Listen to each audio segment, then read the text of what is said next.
Така, мисля, че така е добре. Да. Повече друго нещо.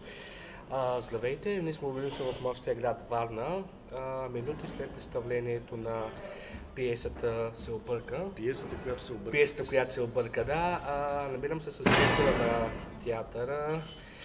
Нека той да се представи, следователно да задам моите въпроси, които имам. За разлика от други хора, които са били на интервю, искам да кажа на моята аудитория, която не гледа в момента, че нямам предварителен сценарий, затова малко е притеснено пред камера. Аз също ще кажа моите наблюдения, които бяха, но нека първо да чуем директора на театъра. Представете се, ако обичате. Стелиян Николов се казвам, директор съм на актьор преди всичко и директор на театъра в Хасково. И макар, че съм директор на театъра в Хасково, аз родом съм от Варна. Варна. Чудесно, ще дойдем на думата. Нека да поговорим за премиерата на пиесата, която се обърка. Аз също направих лапсус, като обърках името. Защо? Няма нищо, тя на тази пиеса е тръгнала така от самото начало. Защо решихте да я кръстите така пиесата, която се обърка и какво точно се обърка в нея? Това ми е първия въпрос към вас. Ето, това ще бъде едно объркано интервю, защото тук зад нас виждате колегите, които в момента разгледават декора. Можем да обърнем. Да, те минават, ето те се виждат. Продължава да кипи труд, след като мина варненската премиера на пиесата, която се обърка. Ние защо сме кръстили така? Защото тя така се казва. Авторите, англичаните, които са актьори, колеги, които са написали тази пиеса, те са наши съвременици, са я кръстили така пиесата, която се обърка. Какъв беше другия въпрос? Какво точно се обърка в самата пиеса? Значи, в самата пиеса това представлява една типична криминална история, тип Агата Кристи, която нашите актьори, нашата трупа се опитва да изиграе, но всяко нещо действие на сцената се превръща в уникална катастрофа по един безумно смешен начин. Всичко, което може да си представите, че в една театрална пиеса може да се обърка, то се объркват. Даже и неща, които може би не може да си представите, че се объркат, те се объркват. Така, другото ми нещо, което искам да попитам, защото аз забелязах някои неща зад кадър, благодарение на вашия колега Константин, ако не му въркам името така. Сега, аз първоначално, когато влязах в залата, скъпи зрители, исках да ви кажа, че този човек, когато ме посрещна, беше, извинявам се, не сте вижда тук едно кученце. И аз първоначално си мислих, че не е като част от сценария са. Наистина ли се изгуби това кученце, което... Вие гледахте ли до края пиесата? Разбира се, но... Не разбрахте. Дали го загубихме, дали го намерихме и така нататък. Ако не сте разбрали, ви препоръчвам да го гледате втори път. Аз искам да кажа зрители, които не гледат смисъл, нали? Да, но аз пък не искам точно това да издавам, защото това са все пак неща от представлението и ако издам на вашата аудитория точно какво се обърква в представлението и от какво да очакват, може би няма да им е толкова интересно. Все пак мисля, че това е първото, не само мисля, то е така, това е първото представление на пиесата, която се обърка във Варна, но няма и да е последното от тук нататък, просто вашите. Грешка ли ще бъде, ако примерно така едни 10 секунди издам от пиесата? Кажете ми ги първо на ухо. Искам да попитам с декора. Аз мога да ви кажа въобще всичко декора. Значи това е, може би, най-сложният декор, който сме правили ние и Хасковския театър въобще. Нека да поздравим този човек, който се... Нашия голям приятел Иван Иванов, инженер Иван Иванов, който даде тези инженерни решения, но преди всичко сценографията и костюмите са дело на Анелия Райкова. Благодаря и на нея изключително много. Направихме този така наречен технологичен декор. Този декор е главно действащо лице в постановката. Само това мога да издам на вашите зрители. За първи път ние имаме декор, който е главно действащо лице. Вашата публика, ако дойде да гледа следващото представление на пиесата, която се обърка, ще се убеди в това. Кога ще бъде това? Просто следете театралния афиш във Варна, тъй като все още не мога да кажа на 100%. Мисля, че от началото на новия сезон, септември-октомври месец, ще бъдем отново при вас, тъй като премиерата беше на края на януари в Хасково и тръгваме на голямо турне. Ще бъдем в Пловдив, Пазарджик, София и къде ли още не, Бургас. Ние за второто ни всъщност турне е във Варна.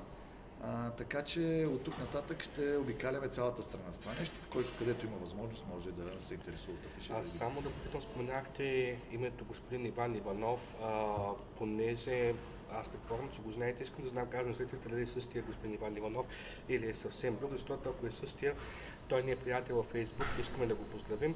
Става въпрос преди време, ако е същия, разбира се, имаше и господин Иван Иванов, който по МСАТ, телевизия МСАТ, води предаване Six Sock Soul. Това категорично е съвпадение на имената.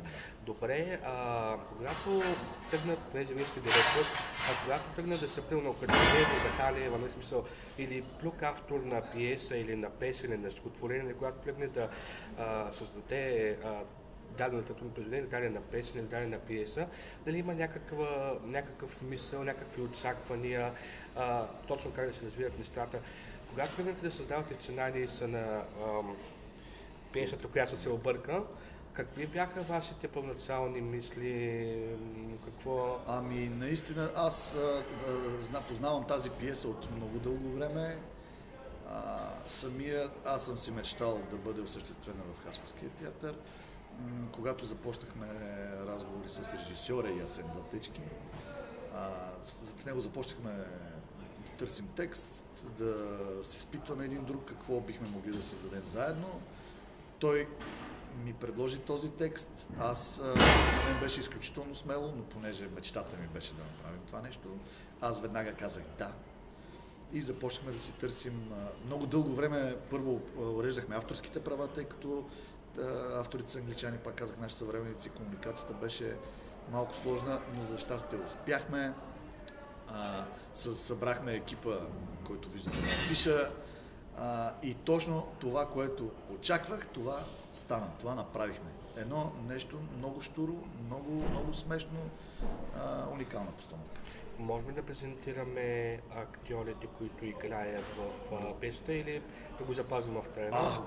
Напротив, това са прекрасните Калин Врачански, Малин Кръстев, Филип Аврамов, Николай Оромов, аз, моя милост. Това са също нашите прекрасни актьори Константин Николов, Стефан Кондров, Изабела.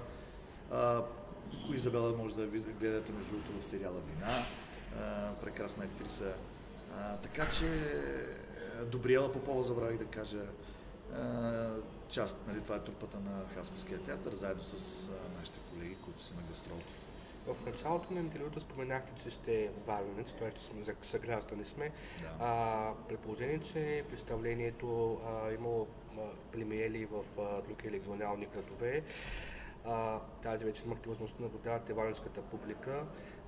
За първи път, когато се играеше тази пиеса. Кажете ми с какво впечатление стигате от варненската публика минути след финала на пиесата? Ние с варненската публика се познаваме отдавна. Аз все пак играя в театъра от 2010 и многократно сме гостували на варненска сцена. Варненската публика е една от най-топлите публики в страната, разбира се. И всеки път, когато играя тук пред родна варненска публика, разбира се, да не звучи клиширано, но за мен е истинско удоволствие. И винаги са ни приемали много радушно и много готино. Тази химия между актьори и публика винаги се получава.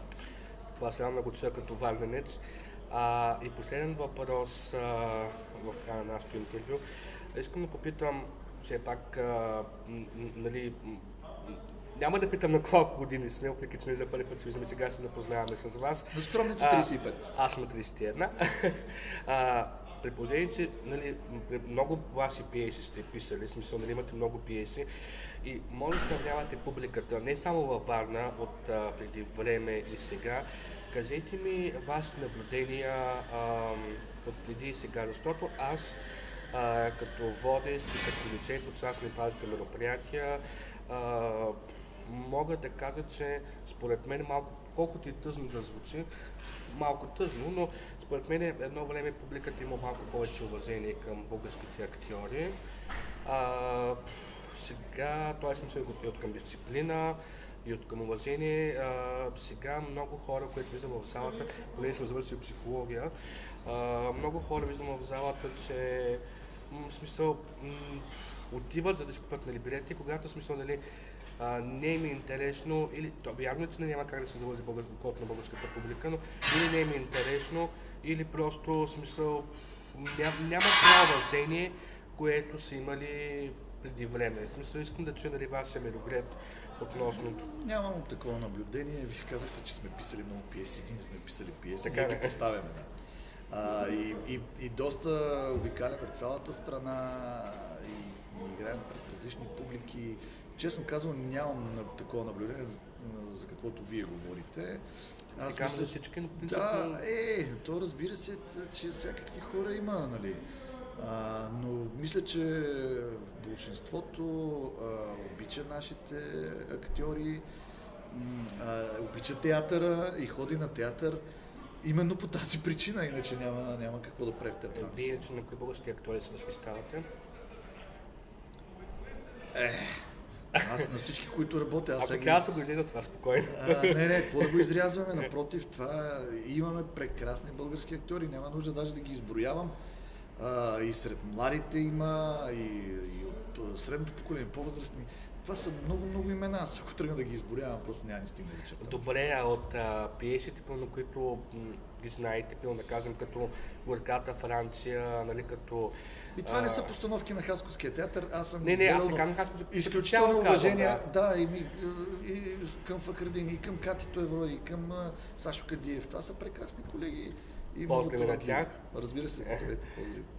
Да, добре, и да позовате като финал нещо на нашите зрители. Аз искам да значи, аз както знаете, скъпи зрители, публикувам снимки и видеоклипове не с комерциална цел, а просто защото искам да насърча младата аудитория, вместо да дава пари за цигали, за по-постни неща като наркотични, дай си Боже, да си влага парите в българския театър, в българската опера, защото това е изкуство, което е несравнимо и със сигурност не се гледа с очите, се гледа с душата.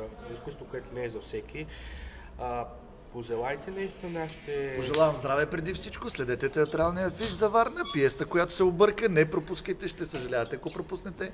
Ходете на театър, хубаво е. Бъдете здрави. Благодаря. Всичко добро. Всичко добро. Къде мога да ви го изпратя?